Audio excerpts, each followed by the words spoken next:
এক মিনিটের মধ্যে আজ ২৬ ফেব্রুয়ারি পশ্চিমবঙ্গ ও ভারতের শীর্ষ ১০ খবর আর একটা টিপস। পশ্চিমবঙ্গের খবর। বিধানসভা নির্বাচন নিয়ে কেন্দ্রীয় স্বরাষ্ট্রমন্ত্রী অমিত শাহ দাবি করেছেন, বিজেপি জিতবে এবং অনুপ্রবেশকারীদের বের করে দেবে।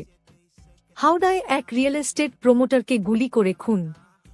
ঘটনায় তৃণমূল বিধায়কের যোগ নিয়ে প্রশ্ন করায় এক সাংবাদিক নিগৃহীত। এসআইআর পরবর্তী প্রক্রিয়ায় প্রায় ১.২ কোটি নাম বাদ যেতে পারে বলে মন্তব্য মুখ্যমন্ত্রী মমতা বন্দ্যোপাধ্যায়ের। এসআইআর কাজের চাপে বহু বিচারক ব্যস্ত থাকায় রাজ্যে বিভিন্ন মামলার শুনানি স্থগিত।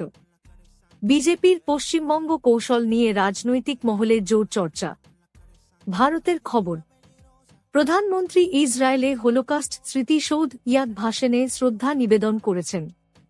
এনসিআরটি বিচার ব্যবস্থায় দুর্নীতি অংশ থাকা বই বিতরণ বন্ধ করে দুঃখ প্রকাশ করেছে। যুব কংগ্রেস কর্মীদের বিরুদ্ধে পদক্ষেপে কড়া প্রতিক্রিয়া জানিয়ে রাহুল গান্ধী বলেছেন, এটি ভারত উত্তর কোরিয়া নয়।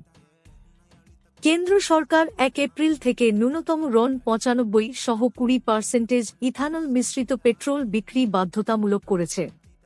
এআই সামিট ঘিরে দিল্লি ও সিমলা পুলিশের মধ্যে ২৪ ঘণ্টার নাটকীয় অচলাবস্থার অবসান। আজকের টিপস, সফলতার মন্ত্র।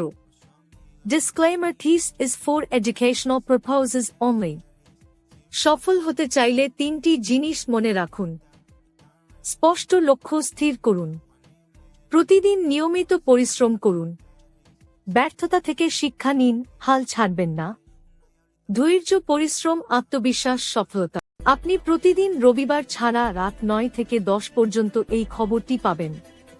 যদি নতুন সদস্য আপনি এই খবর থেকে সন্তুষ্ট তাহলে সাবস্ক্রাইব করুন, শেয়ার করুন এবং এই ভিডিওটি লাইক করুন এবং পরবর্তী ভিডিওর জন্য অপেক্ষা করুন।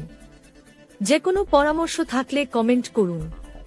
Facebook, Twitter, Instagram, YouTube, WhatsApp, Telegram, website আমাদের অনুসরণ করুন। দেখার জন্য ধন্যবাদ। শ্রীরামপুর টিভিতে স্বাগতম।